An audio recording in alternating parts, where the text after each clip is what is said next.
Pozdrav svima! Danas ću vam pokazati grafičku tehniku sitotisak ili serigrafiju. Proći ćemo popis materijala potrebnih za tehniku i onda ćemo krenuti od crteža do pripreme sita i na kraju otiskivanja. Nadam se da će vam se taj proces svidjeti.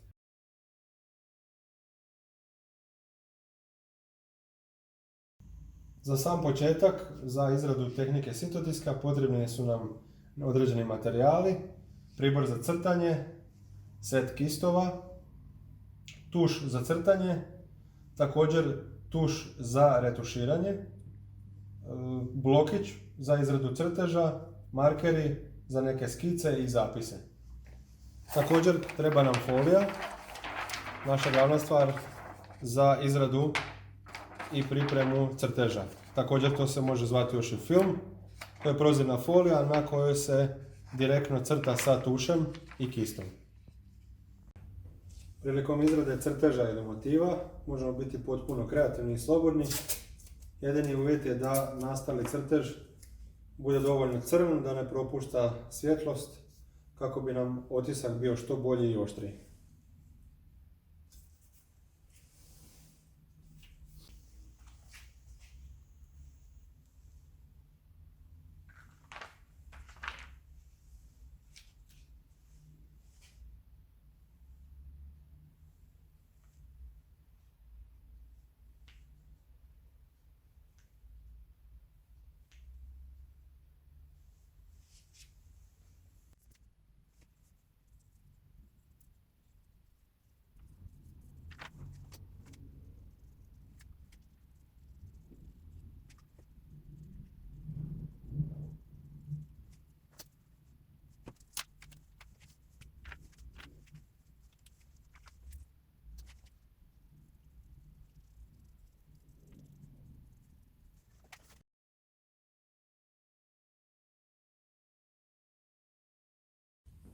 Nakon izrade crteža na foliji slijedi nam priprema sita. Za to nam je potrebna emulzija i navlakač za emulziju. Sito nam se sastoji od mrežice ili svile koja je napeta na aluminijski okvir. To je sintetika, to je umjetni materijal, nije prava svila. Ona je čvrsto napeta, ravnomjerno po cijeloj površini i ona može propustiti određene tekućine i boju. Emulzija je fotoosjetljiva tekućina, to je kemikalija koja je, dok je u mokrom i tekućem stanju, nije osjetljiva na ultravioletnu svjetlost, a poslije sušenja, kada je u čvrstom stanju, je osjetljiva na UV svjetlost. Lijevamo ju u navlakač. Treba je biti dovoljno, tako da može pokriti cijelu površinu svile. Emulziju navlačimo sa prednje strane sita, to jest sa naše tiskovne strane, ona koja će nalijegati na papir. Ravnomjerno u jednom potezu 2 puta sa svake strane navlačimo emulziju.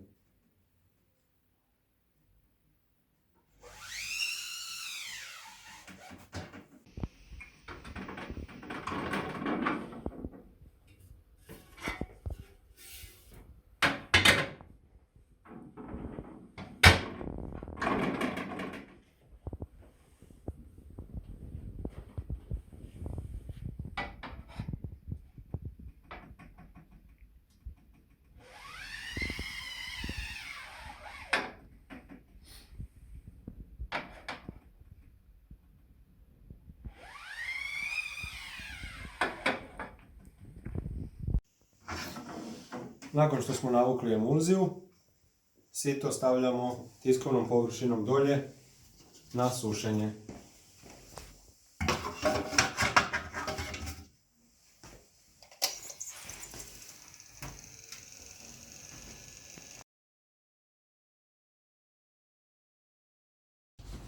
Sljedeća faza je osvjetljavanje.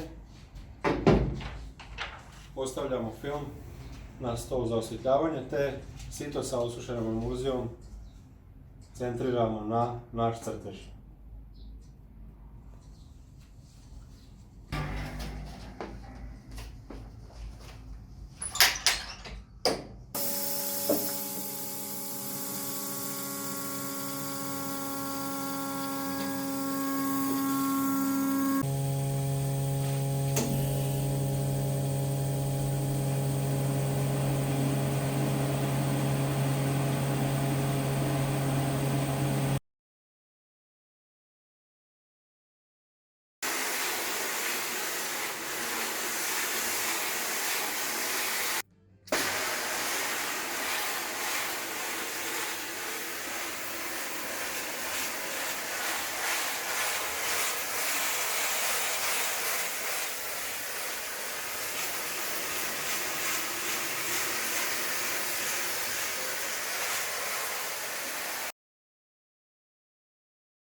Iduća faza nam je otiskivanje. Ona je ujedno i posljednja faza, možda i najzanimljivija. Za nju su nam potrebni papiri koje smo prethodno izmjerili i izrezali na željeni format. Skupina papira se zove ujedno i arci. Treba nam krpica, boja, krpicom kasnije brišemo boju sa sita, razređivač, također pomagala koja su izuzetno bitna, a zovu se paseri. Pomoću njih namještamo papir na željenu poziciju da uvijek točno bude postavljen pri otiskivanju.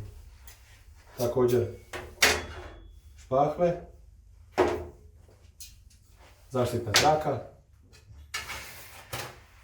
rakl i naš predložak koji smo prethodno namjestili na poziciju u format papira kako želimo da izgleda i otisak. Uz to i najvažnije treba nam sito na kojem je snimljen naš motiv.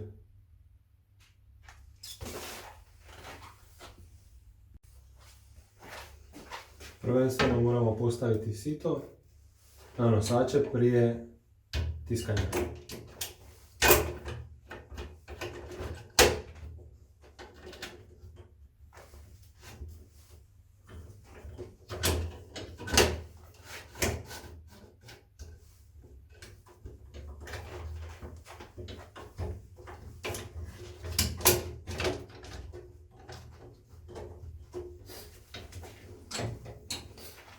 Provjeriti kilažu utega za protusilu da možemo imati normalan otpor pri spuštanju sita.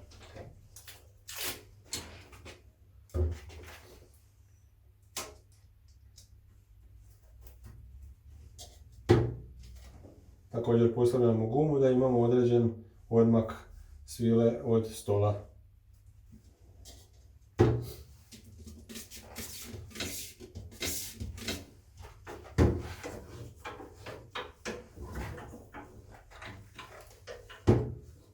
Kada smo sve zašarafili, provjeravamo da li je odmak dovoljan da se sito može odlijepiti od papira prilikom tiskanja.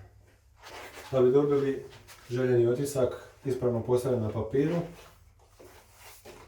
namjestit ćemo sito po poziciji kakvu smo namjestili prethodno na našem formatu.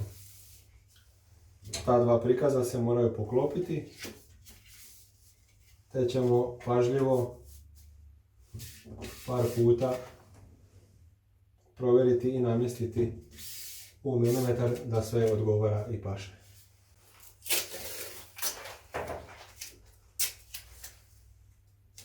Kada smo zadovoljni sa pozicijom, osiguramo papir da ne bježi.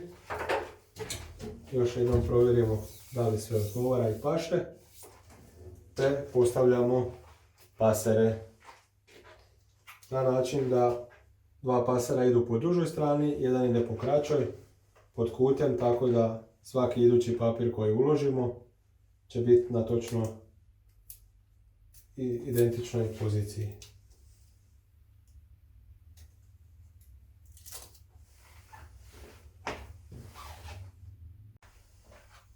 Pozicija našeg papira je namještena, mi ćemo predložak, ostavljamo novi papir spreman za otiskivanje. Nakon toga potrebno je zaštititi rubove sita da nam boja ne prođe tamo gdje ne želimo. To ćemo napraviti sa zaštitnom papirnom trakom.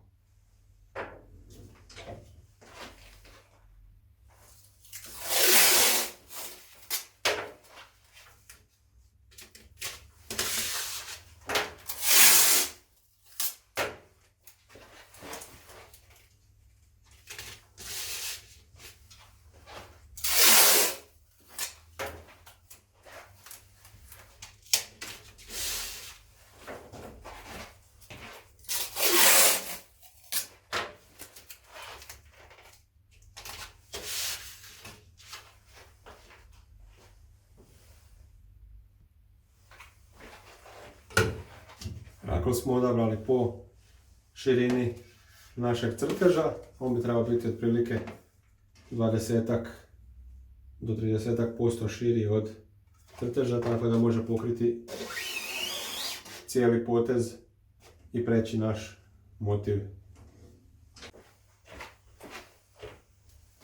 Otvaramo boju te provjeravamo njezin viskozitet, to je da li je dovoljno promješana za otiskivanje. Svaka boja ima svoju karakteristiku, pa tako i viskozitet.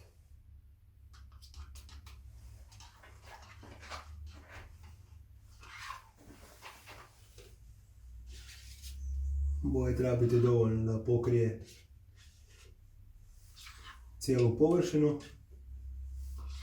pa ćemo tako po osjećaju i staviti na sito.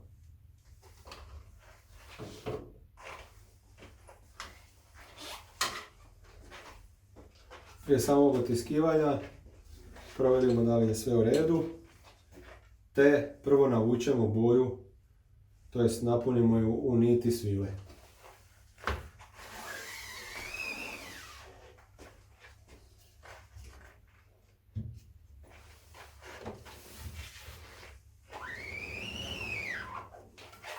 Nakon poteza, to jest otiskivanja, odmah vraćamo boju nazad laganim pokretom da se ne bi zasušivala u situ.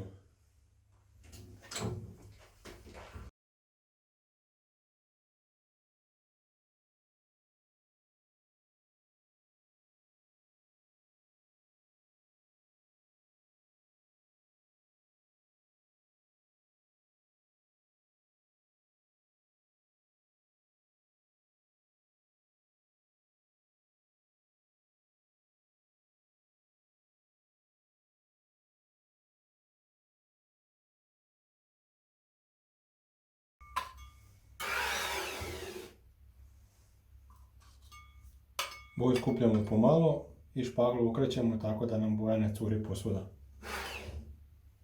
Malo zakrećemo i u rub čaše ili pikse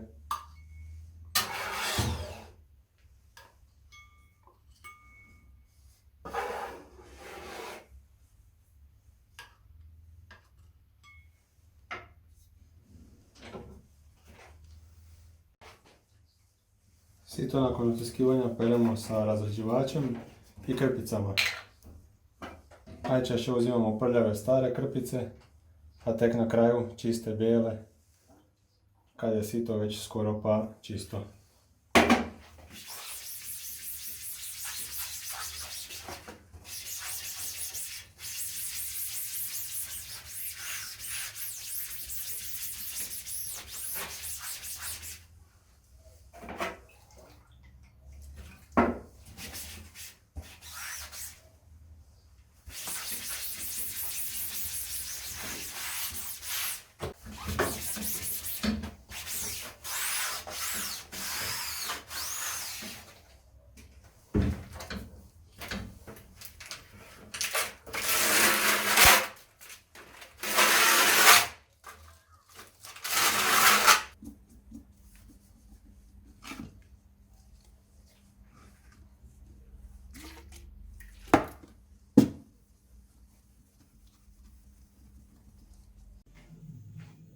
Sito peremo sa specijalnom tekućinom koja se zove strip.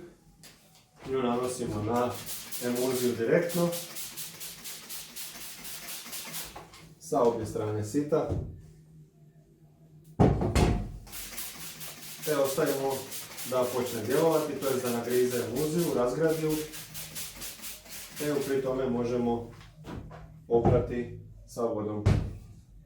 Za pomoć koristimo spužvicu kojom trljamo po emulziji da se ona što prije skine sa sita.